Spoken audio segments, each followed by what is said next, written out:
Gracias por estar en esta sección en contraste de Observatorio aquí en TV UNAM, en este programa dedicado en el plato fuerte de esta emisión al análisis de la situación de los indígenas en Chiapas a 20 años del alzamiento armado del Ejército Zapatista de Liberación Nacional. Le agradezco a José Luis Escalona, investigador del CIESAS Sureste en San Cristóbal de las Casas, que haya acudido a esta convocatoria de TV UNAM, y por supuesto a Juan Pedro Viqueira, uno de los más acuciosos conocedores de la situación indígena en Chiapas, investigador del Colegio de México, también su presencia en este espacio universitario. Muchas gracias a los dos. Bueno, pues empezaría por el principio de del título casi del programa, que es la conmemoración de los 20 años que ha tenido atención pública en las últimas semanas, y con mucha frecuencia se está recordando pues el alzamiento, el papel de Marcos, el negociador Manuel Camacho, quien fue designado por el presidente Salinas para establecer el diálogo con los zapatistas, el papel en ese proceso del obispo de San Cristóbal, de Samuel Ruiz, pero no se ha puesto, creo, la atención requerida a los protagonistas más relevantes de la realidad chiapaneca, que son los indígenas en plural, no como un bloque homogéneo y que no cambia.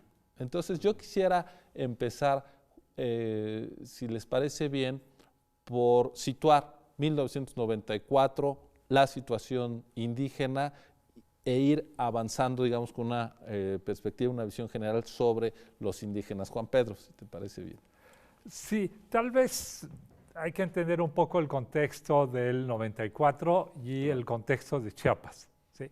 Lo que tiene de muy particular Chiapas, ¿sí?, no es tanto, ciertamente, un alto porcentaje de población indígena, ¿sí?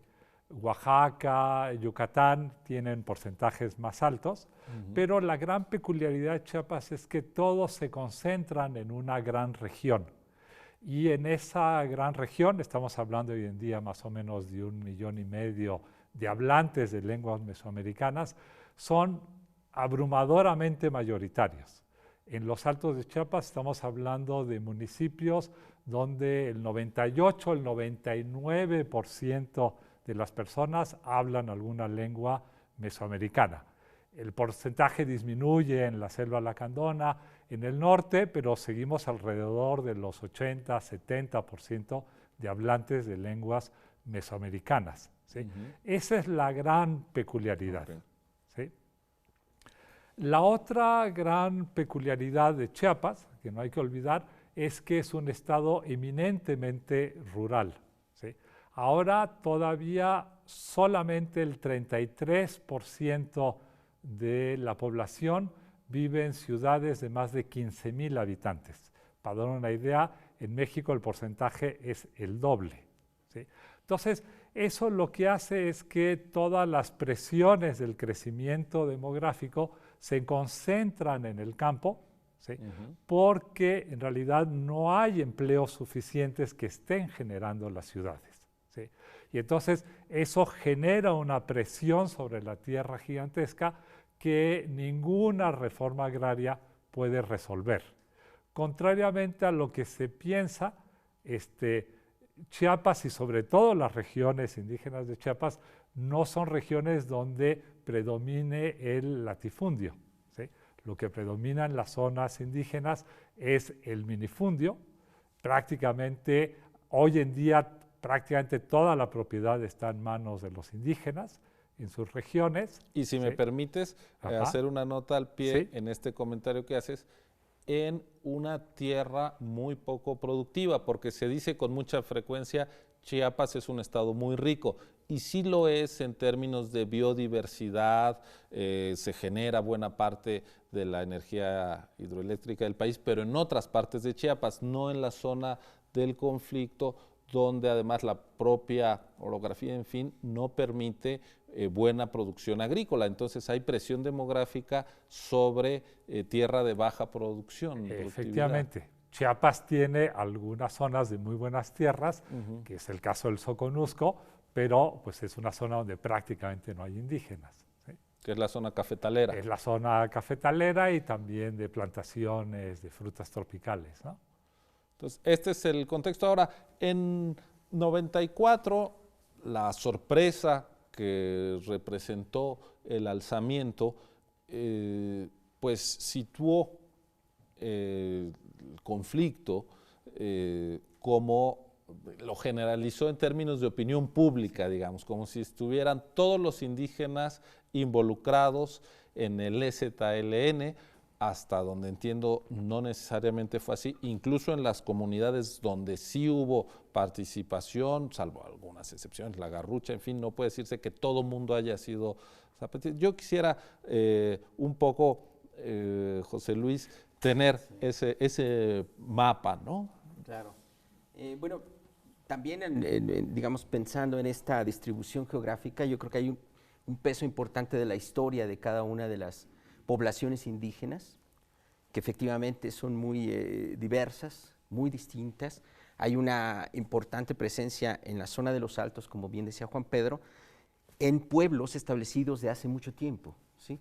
Pueblos que fueron fundados con la reorganización de la población en toda la región desde el siglo XVI, en el siglo XVII, pero también hay otra población en un área periférica de este centro, de este núcleo, en donde se establecieron muchas fincas, propiedades más o menos grandes de distintas extensiones. Concuerdo con Juan Pedro que muchas de ellas fueron desmanteladas en el siglo XX, pero aún así había como una presencia muy importante en algunas de las zonas de la periferia de los Altos y en medio de estos pueblos viejos, en donde había fincas, propiedades, y todavía se tenía hasta los años 80, hasta muy entrado el siglo XX, una importante presencia de relaciones de trabajo, de peonazgo, de servidumbre agraria, ¿no? Y es, yo creo, en esas zonas en donde se empieza a desarrollar el EZLN en algunas de sus primeras experiencias, ¿no?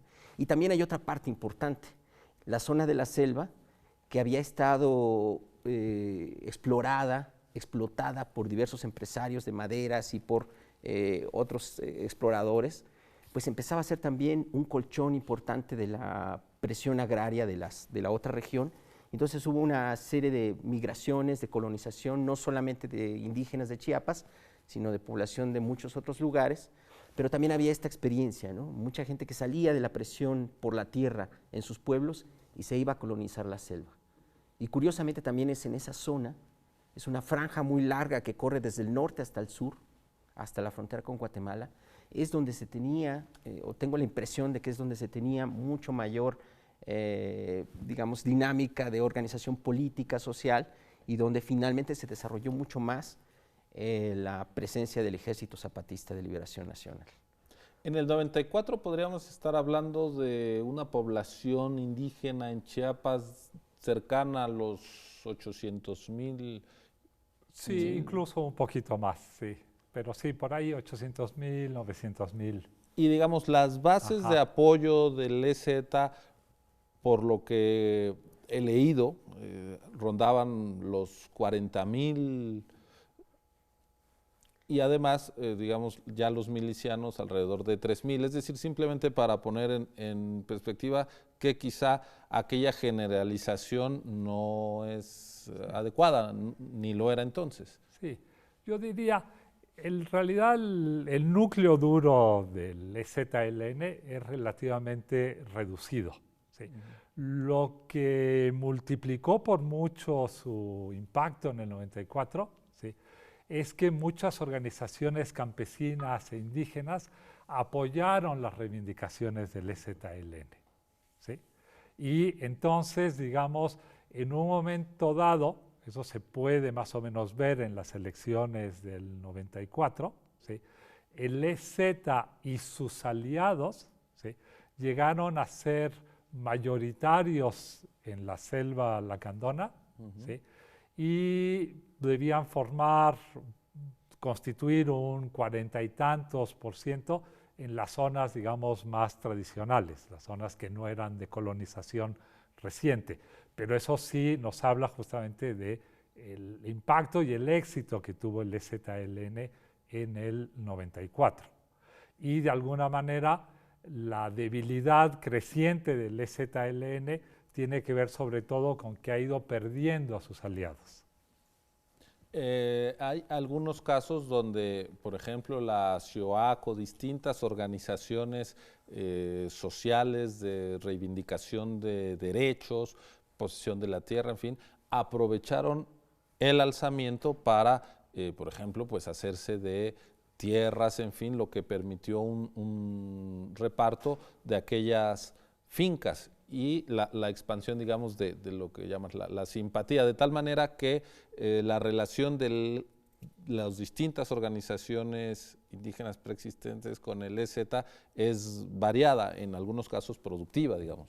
Sí, sí, sí, y además fue un periodo muy intenso entre el 94, justamente después del levantamiento. Yo creo que muchas organizaciones aprovecharon ese impulso para cerrar, digamos, la historia de lucha agraria en algunas de sus regiones, como en Ocosingo, como en la zona norte o en las Margaritas en el sur, y se aliaron con el zapatismo. Directamente empezaron a enviar delegados, a empezar a negociar esta alianza y participaron activamente también en movilizaciones que el mismo EZLN convocaba. Fue más o menos ya para el 98, 99, cuando empezó también a surgir, digamos, distintas perspectivas políticas de qué hacer con este movimiento, y fue cuando las organizaciones empezaron a tomar decisiones independientes.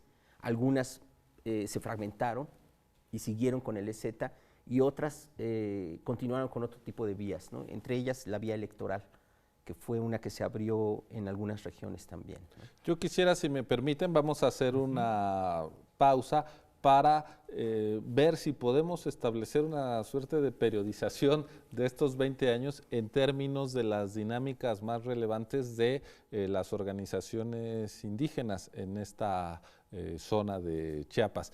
Vamos a un corte, regrese con nosotros a esta conversación sobre los indígenas en Chiapas a 20 años del EZLN. Ya volvemos.